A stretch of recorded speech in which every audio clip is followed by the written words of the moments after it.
আসসালামু আলাইকুম বন্ধুরা, আমি আজকে তোমাদের জন্য একটা ক্ষীরের রেসিপি নিয়ে এসেছি। আমি 1 লিটার দুধ নিয়ে নিয়েছি আর 1.5 কাপ মতন বাসমতি চাল ধুয়ে নিয়েছি। তেজপাতা আর চাল আমি দুধটা ফুটিয়ে দুধের মধ্যে ঢেলে দিলাম। ভালো করে দুধটার সাথে নেড়ে চেড়ে নিতে হবে, দিয়ে কিছুক্ষণ গ্যাস আস্তে করে দমে রেখে দিতে হবে। তারপরে আমি ঢাকনাটা খুলে লবঙ্গ, দারচিনি আর এলাচ আস্ত দিয়ে দিলাম ক্ষীরের মধ্যে।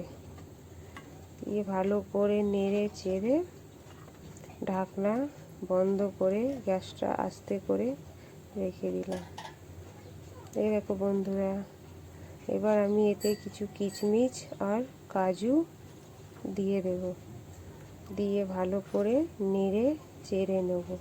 ক্ষীরটা প্রায় আমার বেনিয়ে এসেছে, ভাতগুলো দুধের সাথে মিশে গেছে।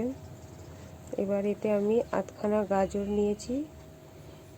এই গাজরটা ঘিসনি দিয়ে ভালো করে ঘিসে মিহি করে ক্ষীরের মধ্যে দিয়ে দেবো।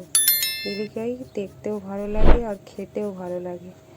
বন্ধুরা, ভিডিওটা আমার ভালো লাগলে অবশ্যই সাবস্ক্রাইব করবে, লাইক করবে অ্যান্ড সাপোর্ট করবে। ঠিক এইভাবে বন্ধুরা ক্ষীরটাকে আমি বানিয়ে নিলাম।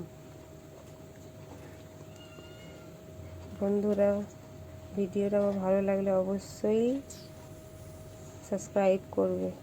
এবার আমি 1 বাটি চিনি এতে দিয়ে দিলাম, দিয়ে ভালো করে মিশিয়ে নেব ক্ষীরের সাথে।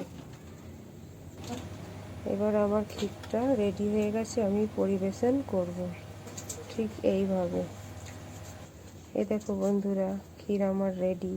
আমি ওপরে কিছু কিশমিশ আর কাজু দিয়ে পরিবেশন করলাম। ভিডিওটা আমার ভালো লাগলে বন্ধুরা অবশ্যই লাইক করবে অ্যান্ড সাবস্ক্রাইব করবে। ক্ষীর রেডি। আর এই ক্ষীরটা খেতে খুবই ভালো লাগে, আমি প্রায়ই বানাই বাড়িতে। তোমরাও ট্রাই করে দেখবে।